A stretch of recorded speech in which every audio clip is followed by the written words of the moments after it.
Hello, everybody, and welcome back to this evening's Be Black TV promo, where we're featuring JCJ Chicago, and she's going to be talking all about her start in fashion.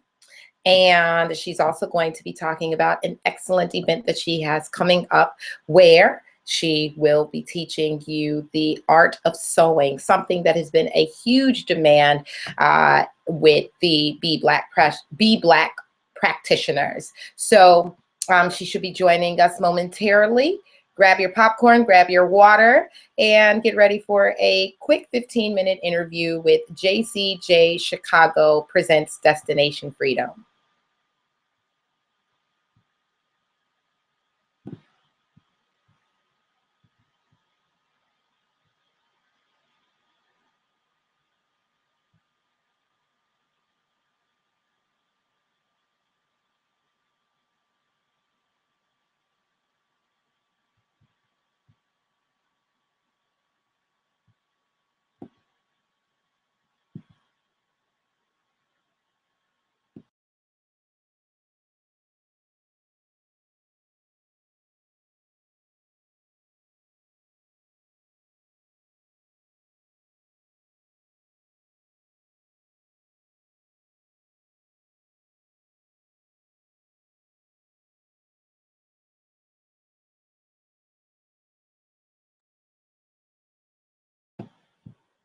Welcome back. We are here. JCJ, I believe, has joined us. Miss Jackie Brown, are you here with us?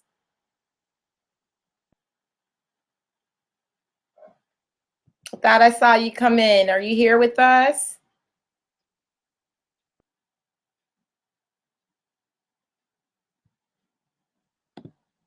Hold on one sec here. Let's make sure. I could have sworn I saw her come in and join us. We're just getting some things together. And for those of you who are new and learning a little bit more about the Bridge Embassy, let me just give you a little bit of a background on what we do. Well, the Bridge Embassy is a cooperative, and we have a few hundred supporters and contributors as well as members.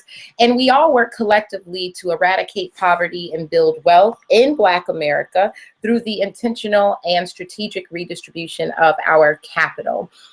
We started Be Black TV as a way to make our audience more aware of the individuals, the organizations, the institutions, and businesses that are in our community doing the work, such as our guest tonight, Jackie Brown. And there she is. She has joined us. I'm sorry. No, that's okay, Jackie. I was just giving an introduction and letting people know who you are, what you're doing, and a little bit about Bridge Embassy. But I'm going to give the floor to you. And let's start with, tell us about your company. Tell us who you are and about your company and what you guys do. Okay. So JCJ Chicago is Jacqueline C. Jones Life in Chicago. So that's what the JCJ is my full name. I started sewing about 8 years old, taking family members' clothes and cutting it up and changing stuff. My mom is a beautician, old school beautician. I went to modeling and charm, ballet. I did all of those things, and that's when I started modeling. I used to get in trouble a lot at school, so I used to have to sit down at the shop all the time. So that's where I started to draw and to look at magazines and draw everything in a magazine. And so I was like, you know what? I don't want to model. I want to make the clothes. I want to, show the clothes. I want to be behind the scenes. Everybody thinks I want to be on the scene, but I really kind of want to be behind the scenes some. That's where all the action happens, right? Yeah, it really does. It's only what people show you that's on camera. Is behind here is what you don't know what's going down. So So going back at about 8 years old, you were getting a lot of trouble. You chill out in the beauty shop. You started drawing. When did you start taking your drawings and making them real, actualizing them? High school. I took a sewing class in high school. That's when high school still had sewing. And so I took it there, was like, okay, yes, this is something that I want to do. And so I just continued to sketch and sketch and sketch. I went down to some of the design schools to try to see if I wanted to get in. Really wasn't, I really didn't want to go to college at that moment. I don't know why. I just enjoyed just working and having money in my pocket and being able to interact, so I didn't go away to school. I think I should have, but I think I mean, I'm doing okay now, So I just continued to just sew for people. You know what I mean? If somebody wanted something, I wanted to try something, I did it for myself. I did it for whoever wanted it. So in high school, were you sewing for people's like prom dresses? How intricate did your designs get at that time? Okay, so no. Prom was not my thing. I didn't even go on prom. So no, I did not do the prom thing. I really wasn't really the girly girl. So, and my crew really wasn't the girly girls. So the closest girly girl I had was my best friend. Her mother sewed. So that was one of the things that I was able to still do and see regularly, when she was making her prom dresses. So, again, still just sewing on my own, trying stuff, exploring, as much as I could, but it was still limited. You know what I mean? Because most of the gurus, the old school women, the grandmothers that sew don't sew anymore. So it was very hard to try to say, let me go and talk to such and such, such and such.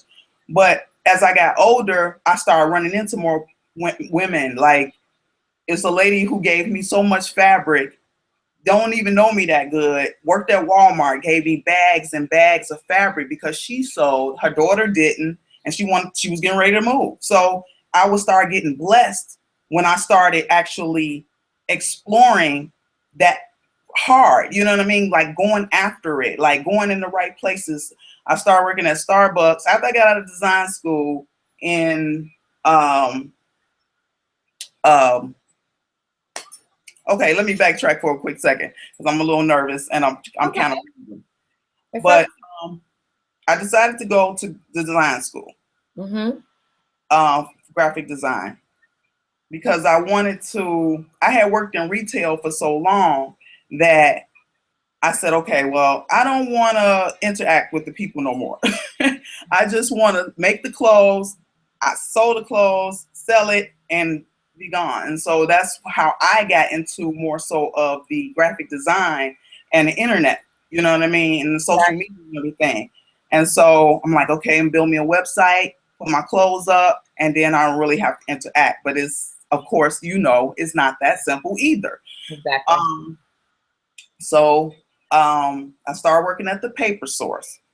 That's like one of my favorite jobs that have to do with invitations and stationery, specialty paper goods, stuff like that. And that's here in Chicago. It's only a few of them. It's like maybe 10.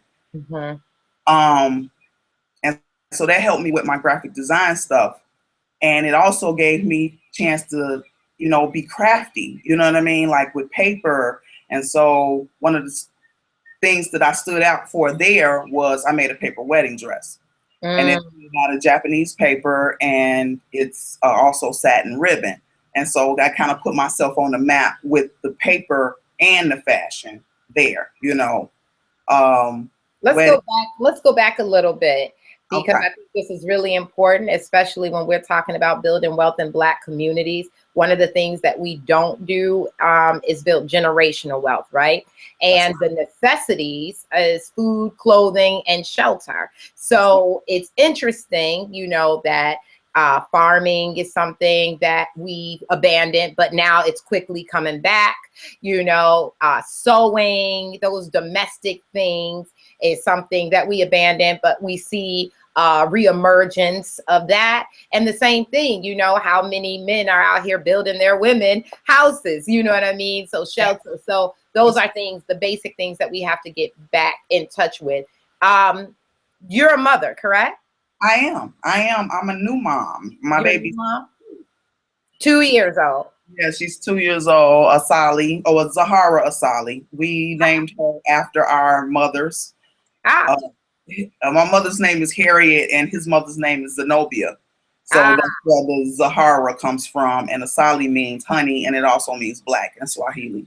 got it. That's beautiful. So how are you now? I mean, thinking about yourself and how you went out and you were attempting to find people to teach you how to sew. How, I know she's still young, but are there things that you guys do together right now to Oh get my God. you kind of? Yeah. She loves fabric.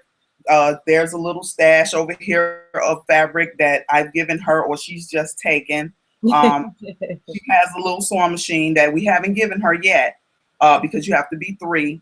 And I just think that it's so important. And the reason why I had brought up the best friend is because that was a skill that I thought that was like, that's clothes. That's putting that together. Why aren't you teaching that to others? You know what I mean? That's something that everybody should know, or somebody in that household should know. And I love the fact that my baby is into it. You know what I mean? Like, she came out really into it. And it's amazing how into it she is. Like, Because that's the culture in your home, though, right? I mean, that's the I culture. do. I guess, you know what? I didn't, being a new mom, I didn't expect for me being a new mom having such an influence on it the way that I, and I'm influenced by hair. You know what I mean? Like, I complimented you on your hair, and it's because my mom I've been in this hair my entire life. I've had every hairdo. You know what I mean? So yes, I should acknowledge my own self for, putting that positive influence, to be a business owner. She knows I have a business. She knows that I make clothes for people. Um, she's very smart, so she gets it. She sees, and she, when I'm sketching, or her dad is sketching, because her dad sketched for me. You know what I mean? He did the sketches for my logo. Right. So we do work together. This is a home with that kind of background, and it reflects. It definitely reflects on her. You've created a culture of entrepreneurship, which is something that is critical for us as a people, for us to teach our children instead of begging for other people's jobs or knocking down doors. We have to learn, we have to really get back to the basics and doing for self, right? So a big part of what we talk about at Bridge, obviously we make people aware of who our businesses are, but we also hold these same businesses accountable for giving back to the community in some way, meaning reciprocating support. If you want me to support you as a Black business owner, I'm always going to ask, who do you support? So with that in mind, who are some of your favorite Black businesses, and do you use any of these businesses as vendors for your own work? I do. I use everybody, every Black business that I do use. I use them at my events. I just purchased some artwork at my last event from one of the vendors. I constantly support. I don't even know is she going with Kia's Culinary Delights. I support her totally when at my event and without, because she makes some of the best vegan food ever. So I try to keep my house clean like that with the right food. My baby's a vegetarian, so am I. So you know what I mean? Yeah. Who else did I use? I use my shea butter person. like everybody. You do a lot with like Culture Connect, correct? Like you've done. I did stuff with the Culture Connect. I was up there. Afriwear out here. And she's in Maywood. The African Village. Do you use Kyra Imports at all? I see that that's a favorite. If you don't know about it, Yeah, Kyra Imports, where they sell a lot of the African print fabrics right here on the South Side. No, and I need their information because I need some fabric. Yes, yes. Fabric. So yeah, no, I wasn't familiar with them, but I definitely need their information, and I would like to.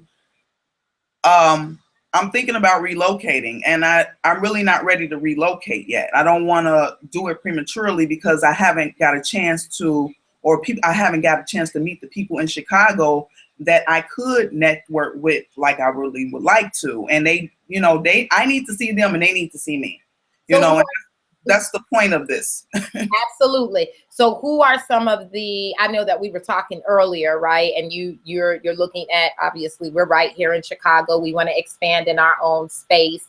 And I'm huge into cooperative economics and shared workspaces and things of that nature. Who are some of the designers in the city that you are working with, if any at all? And if not fashion designers, it could be makeup artists, jewelry designers, anyone in that space. Sacred Fire, that's natural cosmetics. That's here on the Maywood. Sacred Fire, you can find her on Facebook. She has a website. Um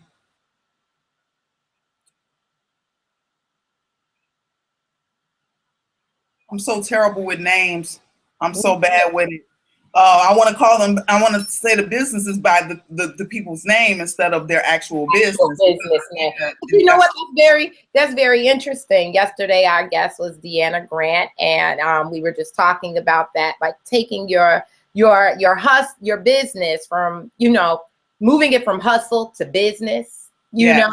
And that we see that a lot in our community. I talked about that before with Roman Merrill on his show, where Houston, he said, well, there's a huge growth in Black businesses in the Houston area over Chicago. And I said, nah, people just still working like it's a hustle. We're not legitimizing a lot of our stuff. And, this is something we're doing in addition to the other things that we're doing, right?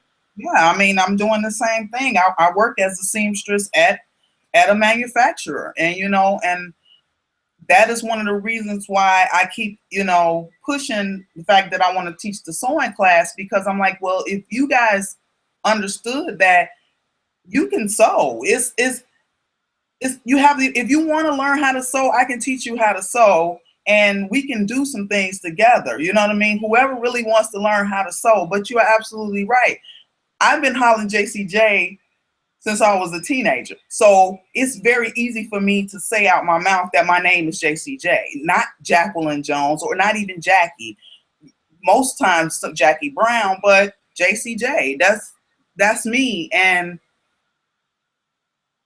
yeah, that's why I can't think of people, because I'm like, we kind of fall off so easily as far as the businesses. And so we're like, I'm thinking of you as my friend. So I'm like, well, what happened to such and such? What happened to Fatina or Benita or this, all these different names, and these people is like, okay, where's their business though? And that's what I need. I need the business. I want the business. Right. So what are you, let's talk about, let's move into your business. And right now, like you said, you want to expand, you want to take your business to the next level. A big part of that is making people aware that you exist, and you do this through your events. Now, I know that you have kind of an event that goes back, I think it was HerStory. Is it HerStory? Oh, she is. Oh, she is. She is movement. She is, and so we are. I created that because I was starting to feel bad and starting to feel like I wasn't accomplishing what I should be accomplishing. I had just had Solly, and so I'm like, I have to get with the sisters. I'm talking to my sisters on the phone, and we all got products, and we all making stuff. Let's get together and do a event. Let's create a movement. And so that's how She Is movement came into play. Okay. I've been doing the She Is for a little while, but it's hard to get men to come in on something that says it's called the She Is movement.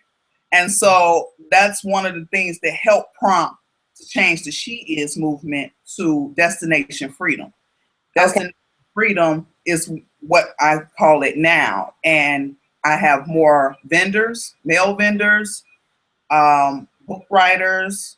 Jared Robertson, he has a great book about Chicago. He's working on a children's book right now. He's one of the vendors there. So it's I'm trying to bring in copper, Kemetic copper, which is chakra. He has some really great jewelry. I've been wearing this necklace ever since I've been at the CC and the Culture Connection.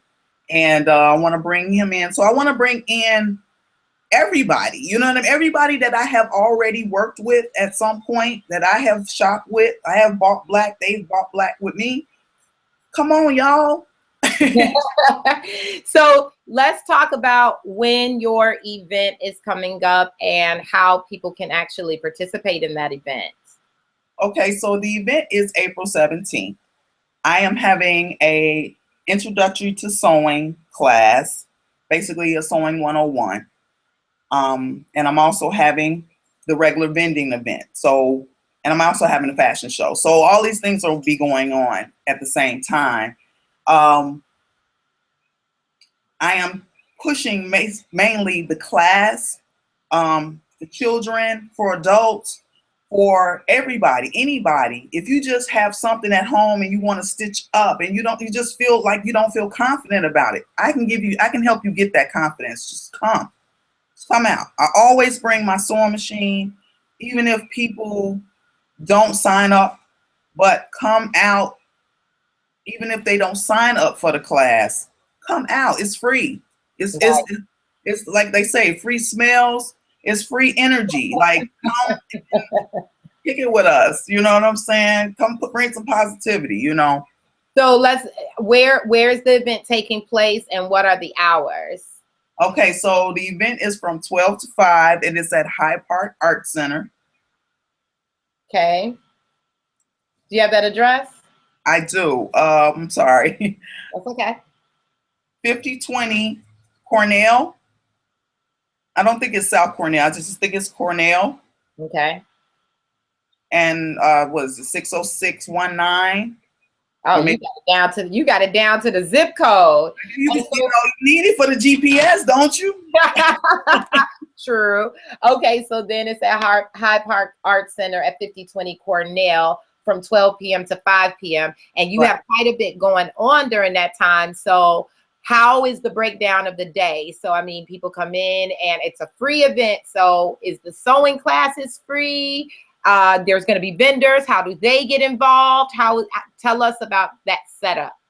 Okay, so the class is not free. The class is typically $35, but for this particular promotional event, it's $25. And I mean, at this juncture, I'll show you whatever you want me to show you, but I'm going to show you the basics first. So the class is about 2 hours, so it starts at 12.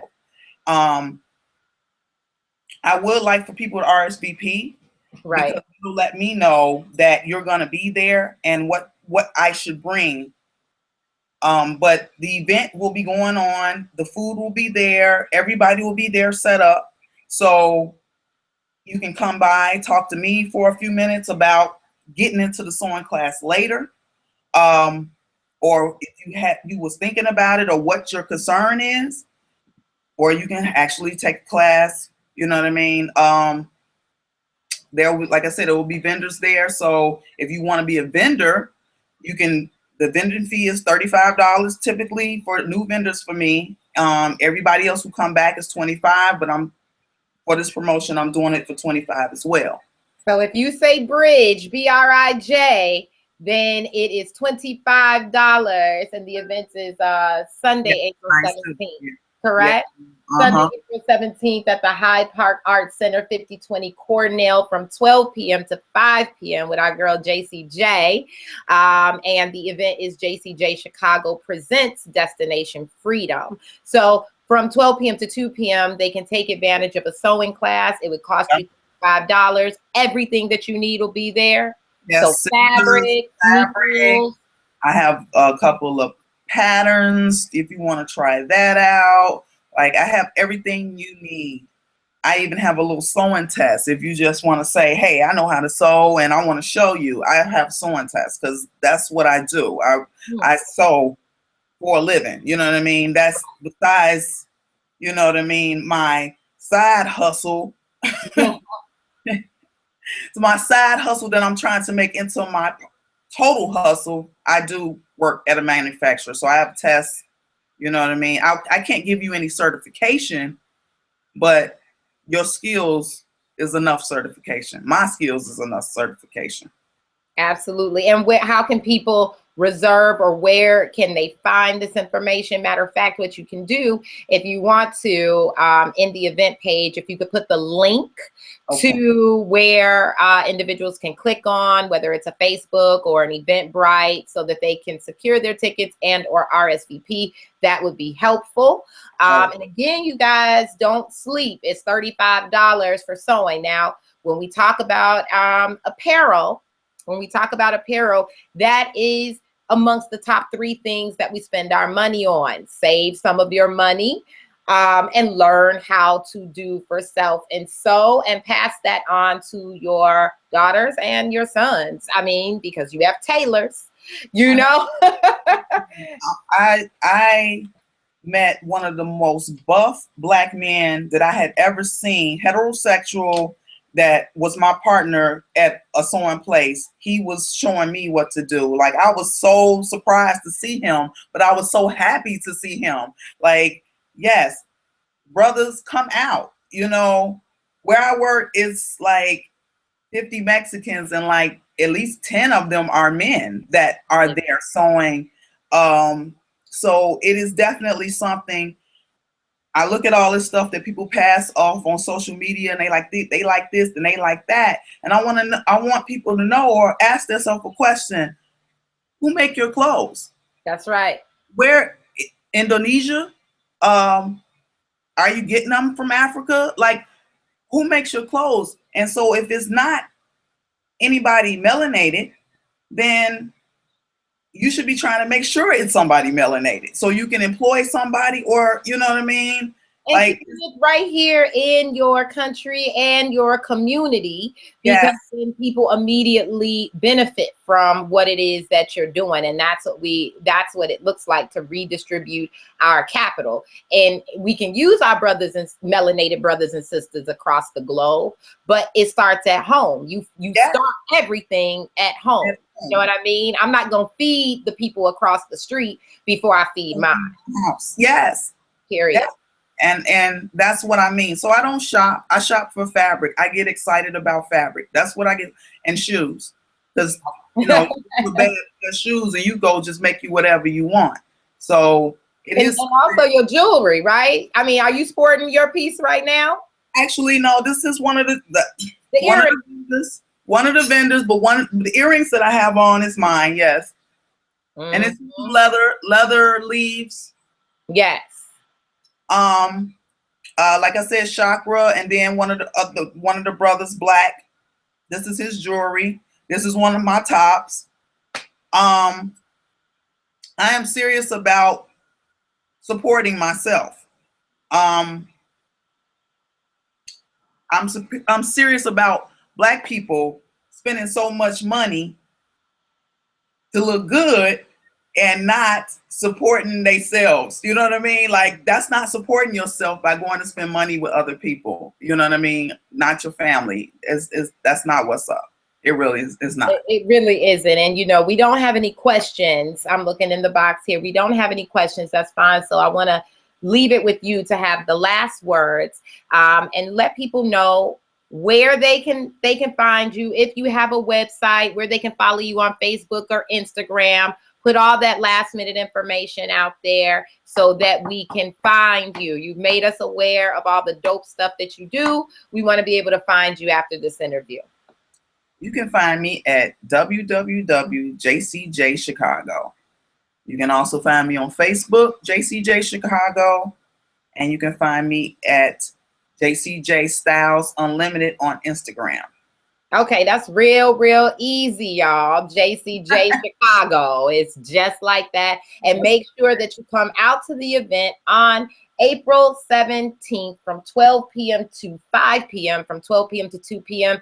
She will be teaching basic introductory skills to sewing. A lot of us have talked about just making some of those cute skirts that we see. And I know that's like a 2-step process, 2 or 3-step process.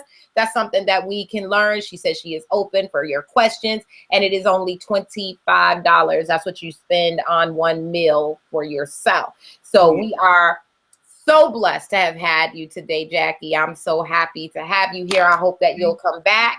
I will. I definitely will continue to support Bridge from this point on, and to buy black, to love black. Cairo imports too for your fabric.